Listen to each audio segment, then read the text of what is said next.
우리 열왕기상 17장 13절에서부터 24절까지의 말씀을 읽고요. 묵상은 우리 8절부터 하도록 하겠습니다. 13절 말씀을 제가 먼저 읽습니다. 엘리야가 그에게 이르되 두려워하지 말고 가서 너의 말대로 하려니와 먼저 그것으로 나를 위하여 작은 떡 한 개를 만들어 내게로 가져오고 그 후에 너와 너의 아들을 위해 만들라. 이스라엘의 하나님 여호와의 말씀이 나 여호와가 비를 지면에 넣는 날까지 그 통에 가루가 떨어지지 아니하고 그 병에 기름이 없어지지 아니하리라 하셨느니라. 그가 가서 엘리야의 말대로 하였더니 그와 엘리야와 그의 식구가 여러 날 먹었으나 여호와께서 엘리야를 통하여 하신 말씀같이 통에 가루가 떨어지지 아니하고 병에 기름이 없어지지 아니하니라. 이후에 그 집 주인 되는 여인의 아들이 병들어 증세가 심히 위중하다가 숨이 끊어진지라. 여인이 여호와에게 이르되 하나님의 사람이여 당신이 나와 더불어 무슨 상관이 있기로 내 죄를 생각나게 하고 또 내 아들을 죽게 하려고 내게 오셨나이까. 엘리야가 그에게 그의 아들을 달라 하여 그를 그 여인의 품에서 받아 안고 자기가 거처하는 다락에 올라가서 자기 침상에 누이고 여호와께 부르짖어 이르되 내 하나님 여호와여 주께서 또 내가 우거하는 집 과부에게 재앙을 내리사 그 아들이 죽게 하셨나이까 하고 그 아이 위에 몸을 3번 펴서 엎드리고 여호와께 부르짖어 이르되 내 하나님 여호와여 원하건대 이 아이의 혼으로 그의 몸에 돌아오게 하옵소서 하니 여호와께서 엘리야의 소리를 들으심으로 그 아이의 혼이 몸으로 돌아오고 살아난지라. 엘리야가 그 아이를 안고 다락에서 방으로 내려가서 그의 어머니에게 주며 이르되 보라 너의 아들이 살아났느니라. 여인이 엘리야에게 이르되 내가 이제야 당신은 하나님의 사람이시요 당신의 입에 있는 여호와의 말씀이 진실한 줄 아노라 하니라. 아멘. 우리가 어제 말씀에서 선지자 엘리야의 등장을 함께 나누었습니다. 그는 그의 이름 엘리야가 가지고 있는 나의 하나님 여호와라는 뜻 자체가 당시 바알 숭배 그리고 혼합주의에 병들어 있는 이스라엘의 메시지가 되었던 그런 사람이었죠. 그가 하나님의 심판을 온 이스라엘에 선포합니다. 그 선포는 바로 하나님께서 이스라엘을 벌하셔서 그 땅에 비와 이슬이 없을 것이라는 심판의 선포였어요. 아하방 앞에서 이 심판을 선포한 후에 엘리야는 그릿 시냇가로 하나님의 인도하심을 받아 피하게 됩니다. 그리고 그곳에서 까마귀가 물어다주는 떡과 고기를 받아 먹죠. 그런데 한 가지 문제가 생겼음을 성경이 기록하고 있습니다. 하나님께서 언약의 저주를 선포하심으로 그가 숨어있던 그릿 시냇가 역시 말라버린 것입니다. 하나님의 저주가 그의 은신처에까지 영향을 미쳤던 것이죠. 이 말은 온 이스라엘이 하나님의 징계 가운데, 온 이스라엘이 하나님의 심판 가운데 있었다라는 것을 보여주고 있습니다. 이제 이 그릿 시내가 마르자 하나님께서는 엘리야에게 바알 숭배의 본거지인 시돈에 속한 사르밧으로 가게 하십니다. 이 사르밧은 북이스라엘에서 바알 숭배의 본거지였어요. 그리고 이 바알 숭배의 본거지 역시 하나님의 심판이 진행 중이었죠. 사르밧 과부가 가루 한 움큼과 기름 조금 남은 것으로 자신과 아들을 위하여 먹고 죽으려고 했다라고 이야기합니다. 12절에 보시면 그가 이르되 당신의 하나님 여호와께서 살아계심을 두고 맹세하노니 나는 떡이 없고 다만 통에 가루 한 움큼과 병에 기름 조금뿐이라. 내가 나뭇가지 둘을 지어다가 나와 내 아들을 위하여 음식을 만들어 먹고 그 후에는 죽으리라. 그러니까 끔찍한 기근이 지금 이 땅 가운데 있다라는 것이에요. 바알 숭배의 중심지가 하나님의 저주가 임해서 고통당하고 있다. 이 사실은 그들이 숭배하던 바알 역시 참된 신이 아니라는 것을 증거하고 있어요. 하나님께서는 엘리야 선지자에게 가뭄 기간 동안 이 사르밧 과부로 하여금 음식을 공급받을 수 있도록 섭리하십니다.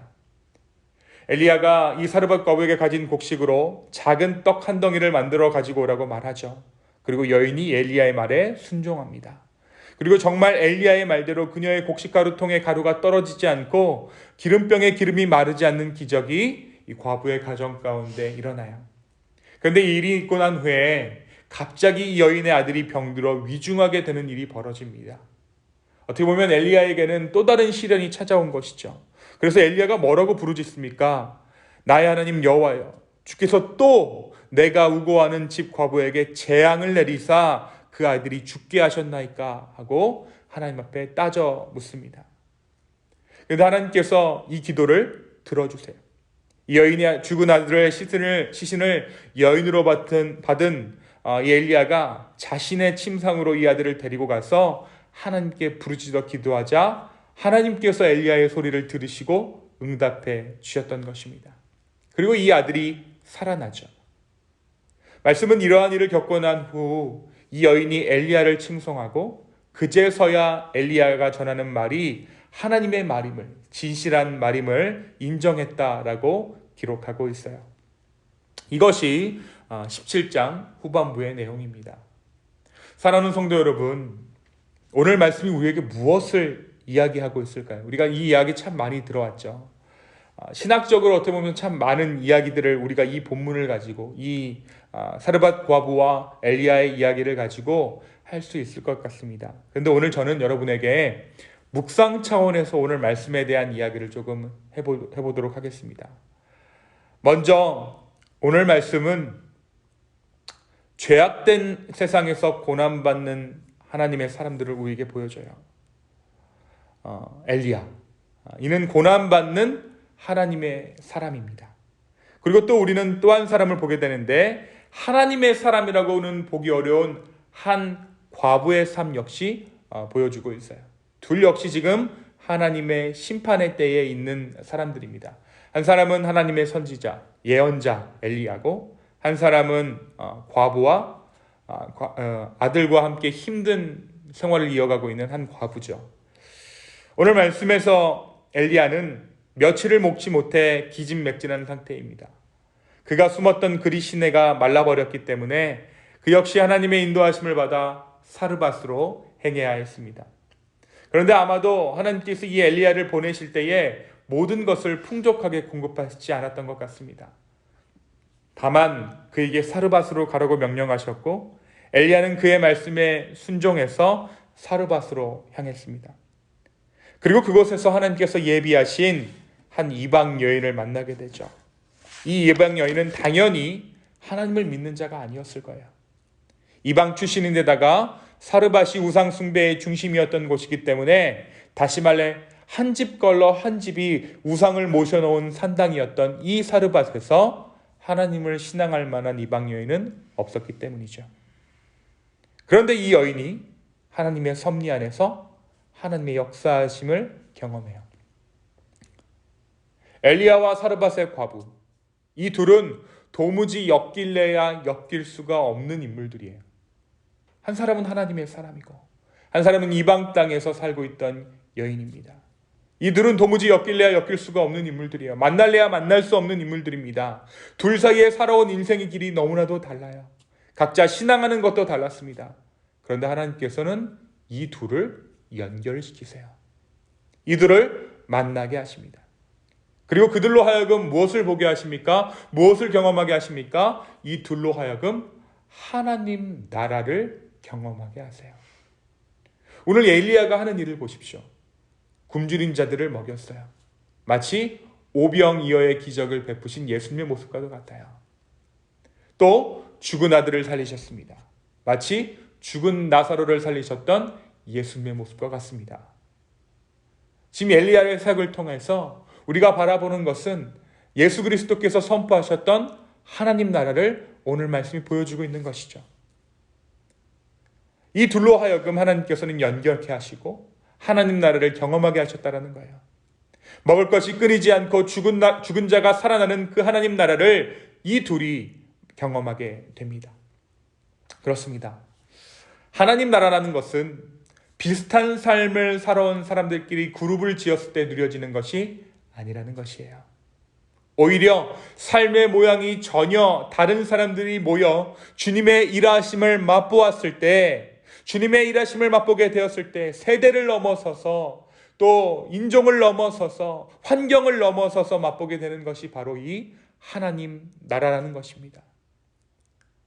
우리가 정말 삶의 모양이 전혀 다른 사람들끼리 모여서 주님의 일하심을 맛보게 되었을 때 바로 그 순간이, 바로 그 현장이 하나님 나라가 되는 것이죠.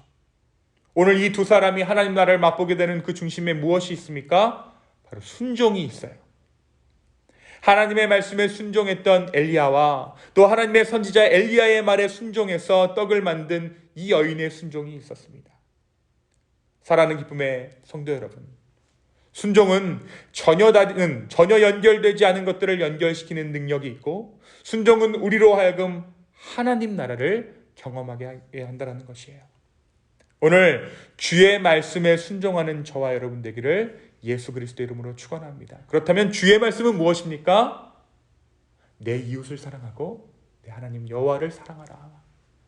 우리가 주의 말씀에 순종해서 우리의 이웃을 섬기고 우리 하나님을 예배하는 저와 여러분의 오늘 하루 되기를 예수님의 이름으로 축원합니다. 우리가 그 말씀에 순종할 때 우리의 삶이 무엇이 됩니까? 우리의 삶이 천국이 되는 줄로 믿습니다. 그 말씀에 순종할 때 우리의 삶 가운데 전혀 알지 못하는 자들을 만나게 하시는 부흥 있게 하시고, 또 그 부흥을 통하여서 하나님 나라를 맛보게 되는 저와 여러분의 인생 될 줄로 믿습니다. 또 한 가지 오늘 말씀은 우리에게 흥미로운 사실 하나를 전하고 있어요. 사람이 먹고 사는 것을 채워지는 것으로는 온전한 믿음이 자라지 않는다라는 사실이에요.